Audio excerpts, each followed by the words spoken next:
In 2015, UNAIDS set a goal to end AIDS as a public health threat by the year 2030. The campaign relies on a mathematical model that says the epidemic will die out if enough people keep the virus in check. Just a little under 8 years away, are we on track worldwide to end the HIV and AIDS epidemic for good?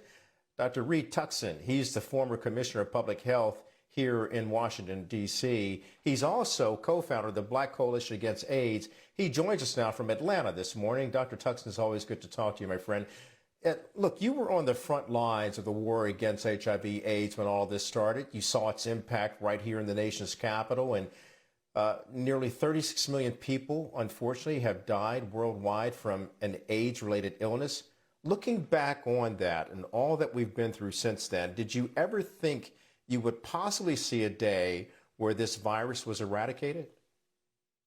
I think we all in public health have to have a large dose of hope and optimism. Otherwise, we wouldn't be able to do the hard work day in and day out. I think that we did not and could not have predicted the rapid development of effective drugs, the antiretrovirals that have been so important. And so the goal is certainly encouraging, but let's be very clear. This is a bold goal to eliminate HIV/AIDS by 2030. So far, as we track it, the original proposal was to be able to have a decline by 90% in the number of new infections of HIV and the number of AIDS-related deaths to decline by 90% between 2010 and 2030. What does the data tell us? The data tells us that so far, there is a significant drop in AIDS-related deaths, thank goodness, because of the medications that are now available.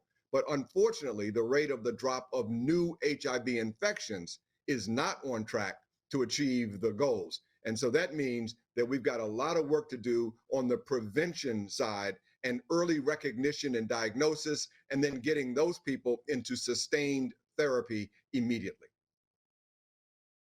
Yeah, absolutely. There has been progress. Real quickly, out of curiosity, what is it about the year 2030 and why was that deemed a realistic goal? I think just a matter of trying to be realistic about setting timeframes and achievable expectations. And so sometimes, we in public health need to set clear goals to get everyone mobilized. One of the things that is so important in setting a goal like this is to try to develop the political will across the world to get everybody targeted and focused on the same outcome. And so the 2030 goal was a reasonable goal, I think, to get people's attention, but not disappoint by having a goal that was too soon to be achieved. There's a fast track plan that the UN AIDS program has, and the CDC has been very proactive in trying to accomplish the mission as well.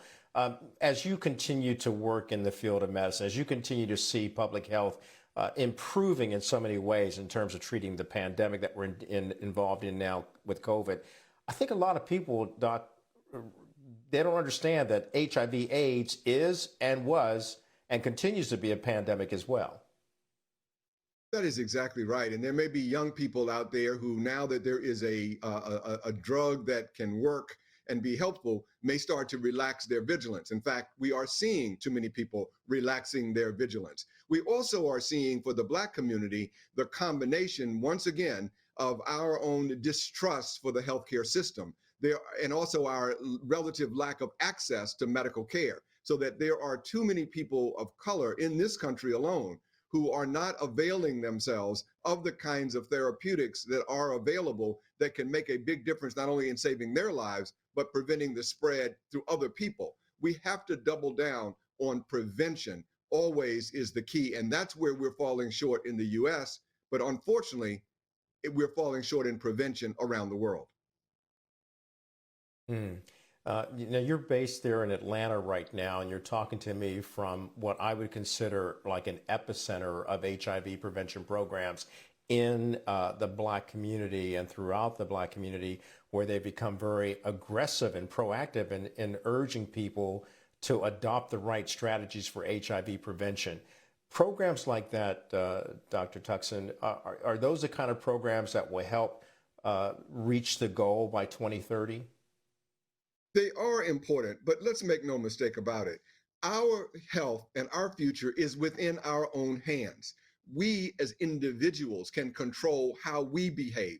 We as individuals can know and make sure that we're monitoring if we're engaging in unprotected sex, sex outside of a mutually monogamous relationship. If we're taking high risk behaviors, then we know that we have the responsibility of doing things like wearing a condom and being checked out. But we also know that once we are diagnosed, we have the responsibility of appropriate behavior with our partners. These are things that we know. And that's what we have to really focus on. Government programs are great, but there's no substitute for an aware Black community taking charge of our own lives. Let's be in this about survival and not wait for someone else to ride on a white horse and save us. So true and so important. Now, over the weekend, I need to ask you about this. Dr. Fauci was asked about recent comments by Wisconsin Senator Ron Johnson that he was overhyping COVID in order to control people, and that he did the same thing with the HIV/AIDS epidemic. Here's Dr. Fauci's response. Take a listen real quick. How do you respond to something as preposterous as that? Overhyping AIDS? It's killed over 750,000 Americans and 36 million people worldwide. How do you overhype that? Overhyping COVID? It's already killed 780,000 Americans and over 5 million people worldwide. So I don't have any clue of what he's talking about. Dr. Tuckson, I got to ask you for a quick, short answer. I know you could go longer on this one, but I've got to ask you, you've seen it firsthand. You know how bad COVID is, and you know how bad HIV and AIDS is. What's your response to Senator Johnson's comments? To play politics over the lives of human beings, to trumpet death over survival is insane. Let's not be distracted by these people. There is something mentally wrong with this man. However, it should not bleed into how we live our lives. Let's do the right thing. The hell with him.